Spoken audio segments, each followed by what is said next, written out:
sectors, improving interagency collaboration, and increasing investigations, prosecutions, and asset recovery efforts relating to money laundering and terrorism financing offenses. Further, Mr. Speaker, reporting institutions have continued to enhance compliance with AML and CFT obligations, thereby reinforcing the integrity and resilience of our financial system. Mr. Speaker, Kenya has actually made substantial progress in addressing the action items under the FATS action plan, with only a few outstanding measures remaining as we approach the conclusion of the implementation period. The government remains fully committed to finalizing the remaining reforms and securing Kenya's exit from the grey list at the earliest opportunity. These achievements demonstrate our unwavering resolve to align Kenya with the international best practices, safeguard the country against illicit financial flows, and strengthen investor confidence in our economy. And Mr. Speaker, the government is also supporting innovation in financial services through the implementation of the Virtual Asset Service Providers Act of 2025. And in this regard, we have developed regulations to govern virtual asset service providers. The regulations framework ensures that new technologies operate in a safe and regulated environment that protects users, strengthens financial stability, and encourages responsible innovation. Under capital markets, Mr. Speaker, I have the following to say. The government continues to implement measures to deepen and broaden capital markets in order to mobilize savings for productive long-term investment. These efforts have continued to yield results, with the Nairobi Securities Exchange recording exceptional performance in 2025. Mr. Speaker, the capital market supported the recent initial public offering by the Kenya Pipeline Company and its subsequent listing at the Nairobi Securities Exchange in March 2026. Further, the capital market supported recent issuances by various companies to raise capital. These include 44 billion Kenya shillings, billion Kenya shilling Sharia-compliant leasing bond for infrastructure financing. The Safaricom's Kenya shillings 20 billion green bond to support 5G expansion. The East Africa Breweries PLC Kenya shillings 16.8 billion medium-term note program, and the Kenya shillings 3.4 billion by Spearhead Africa Infrastructure Fund to support long-term infrastructure financing across the region. Mr. Speaker, innovation in market access has advanced significantly with the launch of ZD trading application integrated into the M-Pesa platform. And this groundbreaking platform enables Kenyans to conveniently buy and sell securities through their mobile phones, marking a major milestone in financial inclusion and retail investor participation. Mr. Speaker, Kenya is emerging as a key player in the carbon credit space, leveraging its rich natural resources and a strong base in renewable energy to participate in global climate markets. To actualize formal trading of carbon credits, the government is preparing carbon credit regulations. And these regulations will allow the government and private sector players to benefit through trading of carbon credits generated in Kenya and the region. And Mr. Speaker, in my recent public engagements, coffee farmers raised concerns of continued exploitation by middlemen in the marketing and pricing of their coffee. Mr. Speaker, I want to assure Kenyans that through the reforms the government is implementing at the Nairobi Coffee Exchange, the exploitative middlemen have been eliminated, ensuring farmers retain a much larger share of the export price of their coffee. Farmers today are able to sell their coffee directly at the exchange, supported by their various brokerage firms, majority of whom are owned by the farmers through their cooperative societies. The Nairobi Coffee Exchange has also enabled price discovery, thereby improving earnings by the coffee farmers.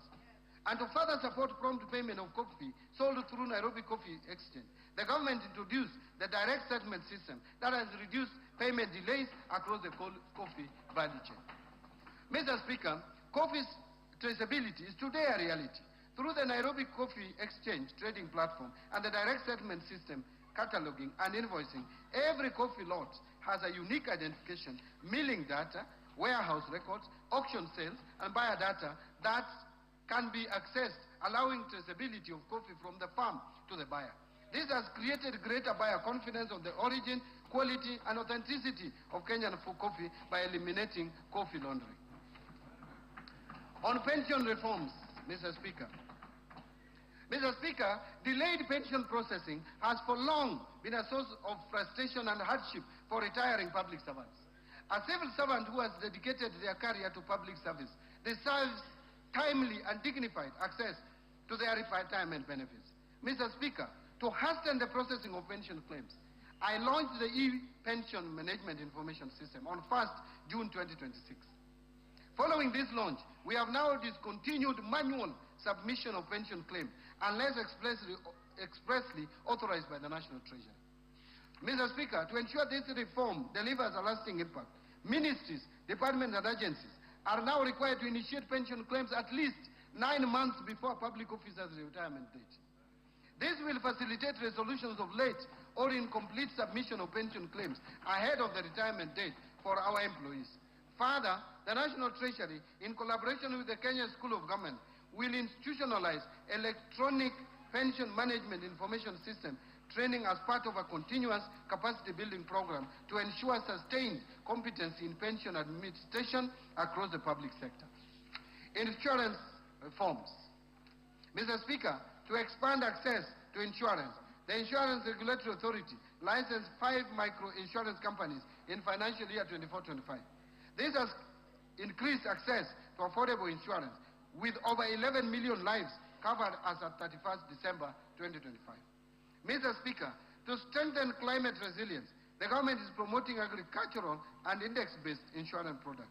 Through the drive, which is de-risking, inclusivity and value enhancement, livestock insurance project, over 2.7 million livestock valued at 29.3 billion have been insured, while payouts exceeding 648 million have supported pastoral communities affected by drought since 2023. Further, the government has initiated the Insurance Act to establish agricultural insurance as a standalone class of insurance business. This reform will strengthen the regulatory framework for agricultural risk management and support food security, financial inclusion, and sustainable agricultural development.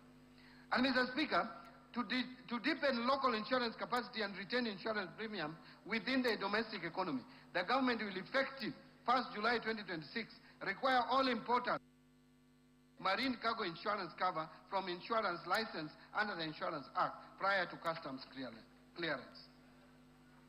Fiscal policy framework. Mr. Speaker, the implementation of financial year 25-26 budget has remained broadly on course despite emerging pressures on revenue performance and expenditure demands. These developments have necessitated measured adjustments while at the same time informing a more deliberate and responsive fiscal policy stance for the financial year 26-27 and the medium term. And Mr. Speaker, on the revenue front, performance has fallen short of target in the financial year 2025-26. This is due to slower than expected tax receipts, largely driven by administrative constraints and a slowdown in economic activities. At the same time, expenditure pressures have intensified. The implementation of pending and newly negotiated collective bargaining agreements has raised the public sector wage bill beyond initial projections, thereby constraining fiscal space. In addition, emergency interventions in response to floods and droughts have required additional resources. As a result of these developments, it became necessary to introduce targeted adjustment through supplementary budget number 1 of financial year 25-26. Mr. Speaker, to enhance tax administration, including upgrading of critical systems and strengthening of compliance efforts, the Kenya Revenue Authority was allocated additional resources in the supplementary budget number 1 for financial year 2025-27, to be exact 17 billion. These interventions are expected to improve efficiency and support a recovery revenue performance. The supplementary budget 1 also reflected additional expenditure of 368.6 billion compared to the original budget to cater for the emerging expenditure pressures. In this regard, the fiscal deficit, including grants, is now projected at 1,199 billion, equivalent to 6.4% of GDP, compared to 901 billion or 4.7% of GDP in the original budget estimates. Mr. Speaker, fiscal policy is not merely about balancing budget. It is about creating conditions for sustainable growth, protecting the vulnerable and securing prosperity for the future generation. Accordingly, the fiscal policy for 26-27 and the medium term will be anchored on a growth-supportive consolidation path aligned to the government's priorities under the bottom-up economic transformation agenda and the fourth medium-term plan. The policy will prioritize enhanced domestic revenue mobilization, strengthen expenditure control, and strategic reprioritization of public spending. This approach aims to reinforce public debt sustainability and safeguard essential public service. Now let me turn to domestic revenue mobilization. Mr. Speaker, every shilling of development begins with every shilling of revenue collected fairly, efficiently, and transparently. To boost revenues, the government will continue to strengthen implementation of the national tax policy and medium-term revenue strategy, aimed at simplifying tax laws, rationalizing tax expenditures, and creating a fair, predictable, and efficient tax systems. Mr. Speaker, the Kenya Revenue Authority has intensified reforms to modernize tax administration, enhance compliance, and improve service delivery through technology and innovation. Notable progress has been made in expanding the electronic tax invoice management system, with over 655,000 taxpayers now onboarded, significantly enhancing transaction visibility and strengthening VAT compliance. Integration between iTax and customs systems has improved end-to-end taxpayer visibility, while the rollout of the electronic rental income tax system has simplified, I want to repeat that, while the rollout of the electronic rental income tax system has simplified compliance with the rental sector.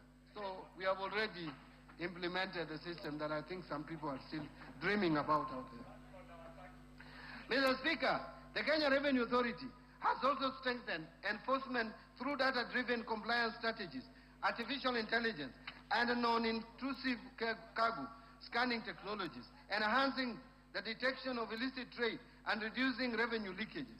As a result, the active taxpayer base increased by 82,000 to over 6.6 million taxpayers as at March 2026, from 6.5 million as at March 2025, reflecting a growing voluntary compliance and improved taxpayer engagement. And I want to thank Kenyans for this. Mr. Speaker, service delivery and trade facilitation have equally improved through initiatives such as Huduma Popote and enhanced customs systems, which have reduced cargo clearance times and improved operational efficiency. Mr. Speaker, in the financial year 26-27, Kenya Revenue Authority will intensify reforms to strengthen revenue mobilization, modernize tax administration, and improve taxpayer experience through the following measures. Number one, roll out integrated digital tax administration and revenue monitoring systems, including the domestic tax administration system, expanded electronic invoicing, virtual electronic tax registers, enhanced point-of-sale integration, and the e-customs mobile application to improve efficiency, compliance, and real-time visibility of transactions. Number two, implement device identification and registration and strengthen exchange of information frameworks to combat tax evasion, illicit trade, and cross-border revenue leakages. Number three, simplify taxpayer processes through pre-populated returns, streamline digital payment solutions, and expanded digital service delivery platforms to reduce the cost and burden of compliance. And number four, expand taxpayer outreach and support through initiatives such as Ushuru GPT, Omni-Channel Customer Engagement System, Huduma Popote, and Ushuru Mashinani to enhance accessibility and responsiveness. Number five, strengthen enforcement, compliance, and revenue assurance through advanced data analytics, artificial intelligence, and integrated investigation and case management system. And number six, invest in core ICT infrastructure, integrated enterprise platform, and cybersecurity system to safeguard the integrity, resilience, and efficiency of revenue administration. So, Mr. Speaker, the government will continue to scale up non-tax revenues by strengthening the capacity of ministries, departments, and agencies to efficiently generate income from public services while enhancing their operational systems to improve efficiency and overall revenue performance. Now I want to speak to improving efficiency of the public expenditure. Mr. Speaker, raising revenue is only half the equation. Ensuring that every shilling delivers maximum value is equally important. And in order to improve the efficiency and value for money of public expenditure, the government is implementing targeted reforms to strengthen expenditure controls, enhance transparency, and improve public sector efficiency. These reforms include the full rollout of e-government procurement, completion of key treasury single account reforms, and transition to accrual-based accounting to strengthen cash management, fiscal oversight, and financial reporting. The government will also deepen public financial management reforms through the entrenchment of zero-based budgeting, digitization and automation of pension and payroll administration, and strengthen human resource management system to enhance efficiency, accountability, and service delivery across the public sector. Further, the government will optimize the management of public assets and liabilities, accelerate state corporation reforms and targeted privatization, and scale up the use of public-private partnerships to provide private sector or private capital efficiency and support delivery of commercially viable projects. Mr. Speaker, allow me now to expound on some of the expenditure reforms that we are implementing. 1. Migration to accrual accounting. Mr. Speaker, effective public finance management begins with what we own, what we owe, and how public resources are being utilized. To improve cash management, the government is implementing significant financial management reforms in Kenya's history. The transition from cash basis to accrual basis of accounting under the International Public Sector Accounting Standards. Following Cabinet approval of the transition roadmap in March 2024, implementation commenced in financial year 2024-25 through a structured 3-year phased approach led by the National Treasury. Mr. Speaker, this reform fundamentally changes how government accounts for public resources. For the first time, Kenya's financial statements will present a complete and accurate picture of the country's financial position, capturing not just cash flows, but all public sector assets, liabilities, revenues, and expenditures. Public debt obligations, infrastructure assets, inventories, receivables, and payables will all be recognized and reported transparently, giving Parliament, citizens, and investors a true account of the nation's financial health. Mr. Speaker, implementation is progressing as scheduled across 3 phases. The first phase addressed financial assets and liabilities. The current phase incorporates inventories and prepayments. The final phase will bring in all remaining assets and liabilities, culminating in full consolidation of public sector entities. That is, consolidation of financial statements. To support this transition, the government is upgrading IFMIS and related systems, strengthening public sector asset management framework, undertaking asset identification and evaluation exercises across ministries, departments and agencies, counties and other public entities, and building capacity among public officers to sustain the reform beyond its implementation period. Mr. Speaker, this reform is not just about accounting standards. It is about accountability. It's about ensuring that those entrusted with public resources can be held to a higher standard of transparency and reinforcing public confidence in the stewardship of national resources. Number 2 is the Treasury single account. Mr. Speaker, as I had informed this House in last year's budget statement, the government has been implementing the Treasury single account framework to strengthen cash management and improve efficiency of public financial operations. Following the successful rollout of the Treasury single account to all ministries, the government has reduced the cost of overdraft financing from Central Bank of Kenya by 61% in this financial year, translating into substantial savings. I want again to post there. I saw some people talking about reforming this so that there can be savings. I want to repeat that the government has reduced the cost of overdraft financing from Central Bank of Kenya by 61% in this financial year, translating already into substantial savings. So the work that you intend to do is actually already done. Mr. Speaker, the implemented Treasury single account model directly links invoices to specific batches submitted by ministries, departments, among other enhanced features. These Treasury single account reforms have substantially improved the efficiency of government exchequer operations, delivered transparency in exchequer and cash management, and ensured that public funds are released only against verified and approved obligations, thus laying the foundation for managing pending bills, and there is going to be no more cherry picking of invoices for payments. So, Mr. Speaker, building on this momentum in the financial year 26-27, the government will expand or extend the Treasury single account framework to county governments by completing the automation of county exchequer requisition processes, after which counties will progressively migrate to a Treasury single account architecture mirroring that of the national government. And 2, operationalize in collaboration with the CBK a granular data integration system to deliver real-time visibility of the cash and liquidity positions of state corporations and semi-autonomous government agencies. Mr. Speaker, taken together, these reforms represent significant modernization of our public cash management architecture.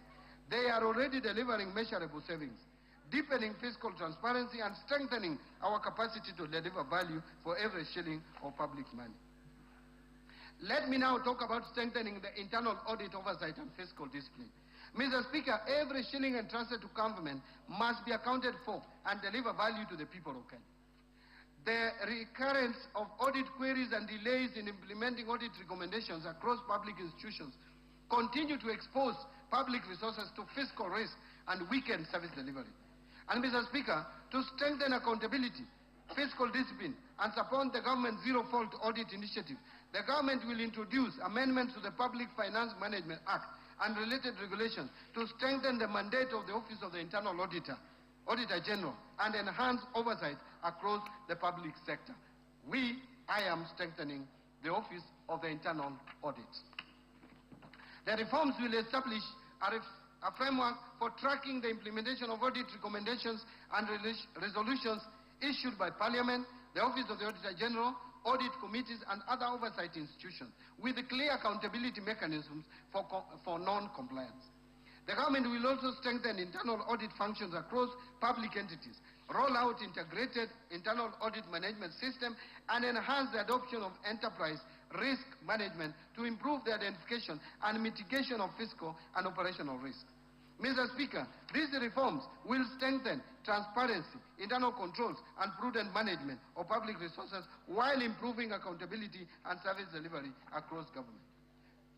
Now let me turn to revenue projections for 2026-2027. Mr. Speaker, our fiscal projections reflect a careful balance between ambition and realism, ensuring that we live within our means while investing in our future. Based on the outlined policy measures, total revenue collection, including appropriation in aid, for the financial year 2026-27 is projected to be 3,630.5 billion, which is equivalent to 17.4% of our GDP. Of this, ordinary revenue is projected at 2,985.7 billion, equivalent to 14.3% of the gross domestic product. And ministerial appropriation in aid is projected at 644.8 billion, equivalent to 3.1% of GDP. Grants are projected at 43.6 billion, or 0.2%. Expenditure projections. Mr. Speaker, total expenditure in the financial year 2026-27 budget is projected at 4,820.4 billion, equivalent to 23.2% of GDP. And of this, recurrent expenditure will amount 3,568.4 billion, which is equivalent to 17.1% of GDP, and development expenditure, including allocations to domestic and foreign finance projects, contingency fund, and equalization fund, will amount to 750 billion shillings, which is equivalent to 3.6% of GDP. Total allocation to county governments is projected at 502 billion shillings, of which 428 billion is equitable share, and 74 billion is additional allocations from the national government's share of revenue, and loans and grants from development partners. So 16.6 billion national government, and loans and grants 57.4 billion. Financing deficit, fiscal deficit and financing. Mr. Speaker, the resultant fiscal deficit, including grants, is projected at 1,146.2 billion, equivalent to 5.5% of GDP. The fiscal deficit will be financed by net external borrowing of 116.2 billion, equivalent to 0.6% of GDP, and net domestic borrowing of 1,030 billion, which is equivalent to 4.9% of GDP. Public debt management. That leads us to discussion on public debt management. Mr. Speaker, debt is a tool for development, but only when managed prudently and sustainably. To preserve debt sustainability and strengthen economic resilience, the government will continue implementing fiscal consolidation measures anchored on enhanced domestic revenue mobilization, strict expenditure controls, and improved efficiency in public spending.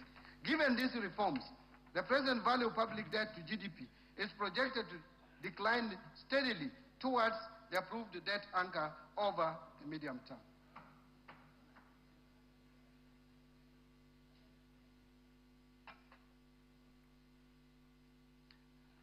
Mr. Speaker, in pursuit of the strategic objective of strengthening debt portfolio diversification, the National Treasury is actively advancing a range of innovative financing instruments.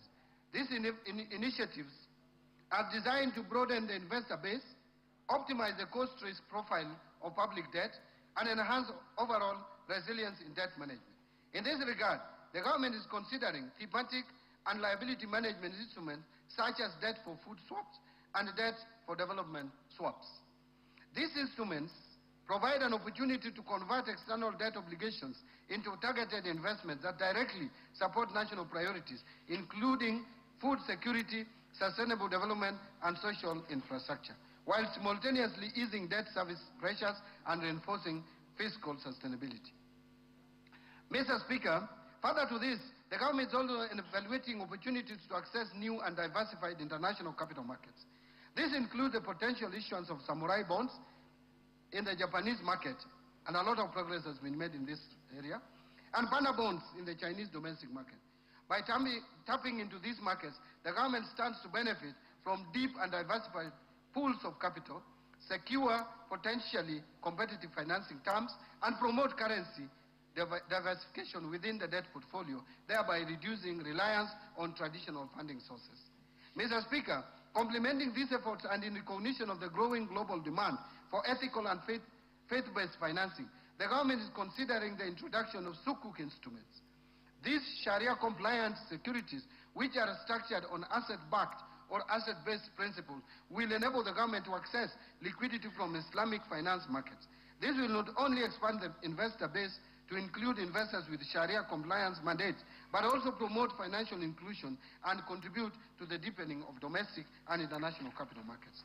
Collectively, these initiatives underscore a forward-looking and proactive approach to public debt management, one that emphasizes innovation, prudent risk management, and alignment with both domestic development priorities and evolving global financing trends.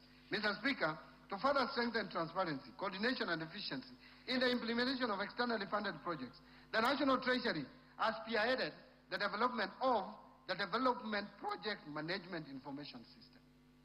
This innovative digital platform will serve as a centralized repository for real-time tracking of project implementation, monitoring of disbursement, and alignment of outcomes with national development priorities. By enhancing project oversight and accountability, this system represents a significant step towards ensuring that externally mobilized resources are utilized effectively and that every shilling delivers value for money and tangible impact for our citizens. Let me now talk about public-private partnership framework. Mr. Speaker, the scale of Kenya's development ambitions demands that we leverage not only public resources but also the capital, innovation, and expertise of the private sector. Public-private partnerships have therefore become a central pillar of our development financing strategy. Beyond mobilizing additional resources, public-private partnerships enable the government to harness private sector innovation, technical expertise, operational efficiency, and risk-sharing arrangements that enhance project delivery while preserving fiscal sustainability. Mr. Speaker, the government continues to strengthen public-private partnerships program as a key instrument for delivering strategic investments under the bottom-up economic transformation agenda. And in this financial year, we have so far mobilized approximately 96 billion private capital investment in PPPs. This being the CRBC/NSSF investment for the Rironi Gilgil, which is A8, and Nairobi Maimahiu Naivasha A8 South, sections of the Nairobi-Nakuru Mau Summit Highway. Building on this momentum, the government targets to mobilize at least 70 billion through PPP investments in the financial year 26-27 across the energy, transport, water, housing, health, and digital infrastructure sectors. Mr. Speaker, other priority projects besides the Nairobi-Nakuru-Mau Summit project, include the Nairobi-Mombasa Expressway and the Mau Summit-Eldoret-Malaba Highway, which will strengthen regional connectivity and facilitate trade along the northern corridor. Mr. Speaker, in ports and logistics, the government is leveraging private sector capital and expertise for the development of container terminals, cargo berths, inland container depots, and special economic zones in Mombasa, Lamu, Nairobi, and Naivasha, strengthening Kenya's position as the region's leading trade and logistics hub.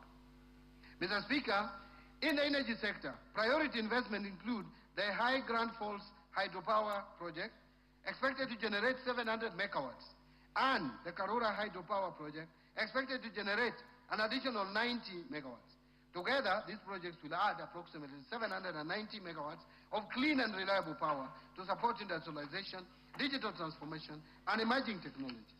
These investments will be complemented by strategic transmission infrastructure projects to strengthen and expand the national grid.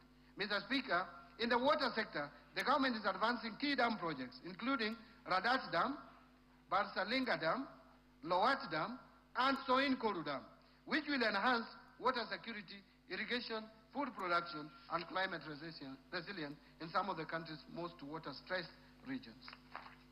Mr. Speaker, in the ICT sector, the Kenya National Data Center, PPP, and the Konza Data Center project will strengthen Kenya's digital infrastructure, support data sovereignty, and position the country as a leading digital and innovation hub in the East African region. Mr. Speaker, together these projects represent investment valued at over $10 billion and will support economic growth, improve service delivery, create jobs, and strengthen Kenya's productive capacity. Mr. Speaker, to accelerate project origination and preparation, the National Treasury has established a framework for rapid results initiative, bringing together ministries, departments, and agencies to identify, develop, and fast-track investment opportunities in priority beta sectors. Mr. Speaker, the National Treasury is also at the tail end of finalizing all the required PPP regulations and guidelines to fully operationalize the PPP Act. This is in addition to the recently issued circular on mandatory disclosure requirements for all privately initiated proposals. These circulars aim to enhance uniformity, transparency, accountability, and build public trust by enabling timely disclosures, integrity, and standard reporting. Mr. Speaker, as we expand the PPP program, we remain committed to increasing the participation of Kenyan enterprises, investors, and financial institutions to promote local ownership, domestic value creation, and reduce foreign exchange risk. In this regard, the National Infrastructure Fund will play a key role in mobilizing long-term domestic capital and supporting local participation in infrastructure financing. Mr. Speaker, our pension funds, insurance companies, SACCOs, and retail investors will increasingly have opportunity to participate in strategic national investments, ensuring that the benefits and returns generated by these projects accrue to Kenyan citizens while supporting long-term economic transformation.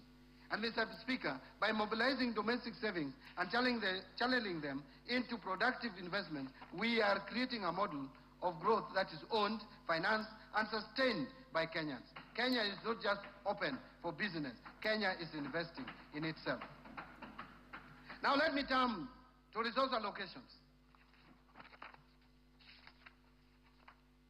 Mr. Speaker, over the past 3 years, we have laid a firm foundation for inclusive growth. For financial year 2026-2027, the financial year 2026-2027 builds on those gains and advances the bottom-up economic transformation agenda. The administration's core economic strategy aligned with the fourth medium-term plan of Vision 2030. Better focuses public resources on unlocking productivity and increasing incomes at the base of the economy through deliberate, value chain-driven allocations. And with limited fiscal space, this budget prioritizes interventions that deliver the greatest impact in job creation, higher household incomes, and broader economic participation. Agricultural transformation and inclusive growth as the first pillar. Mr. Speaker, agriculture remains central to better and Kenya's long-term prosperity. It supports more than 2/3 of Kenyan households and generates significant employment multiplier effects, especially among groups historically excluded from modern economic opportunities. Strengthening agriculture is therefore essential essential food and nutrition security, enhancing resilience, and promoting a shared prosperity. Mr. Speaker, to accelerate agriculture transformation, I propose, and bearing in mind that agriculture is largely devolved, but I propose a targeted allocation of 64 billion across priority programs that boost productivity, value addition, and resilience. Key investments include 18 billion for fertilizer subsidy program, 2 billion for seed subsidy program, 1 billion for coffee seedlings program to lower input costs for smallholders, 4.7 billion for the National Agricultural Value Chain Development Project to advance processing and market linkages. Further, I propose 5.4 billion for the Food System Resilience Project and 1.6 billion for the Resilience for Food and Nutrition Security Program to enhance adaptive livelihoods, diversify income sources, and reduce vulnerability to climate shocks. Mr. Speaker, recognizing the economic potential of pastoral and livestock systems, I propose 3.3 billion for de-risking, inclusion, and value enhancement of pastoral economies program, 1.3 billion for Kenya Livestock Commercialization Program, and 400 million for the Livestock Value Chain Support Project. These allocations will foster greater market access, commercialization, animal health services, and resilience among pastoral communities. Mr. Speaker, the blue economy offers meaningful opportunity for coastal and lakeside communities. To support the growth of the blue economy, I propose 8.2 billion for the blue economy and fisheries subsector, which includes 2.1 billion for aquaculture business development project, 1.8 billion for the Kenya Marine Fisheries and Socio-Economic Development Project, and 578 million for Kabonyo Fisheries and Aquaculture Training Center. These investments will expand sustainable aquaculture, uplift fisher folks' incomes, and create jobs in value addition and logistics. Mr. Speaker, addressing historical land inequalities remains a priority for this government.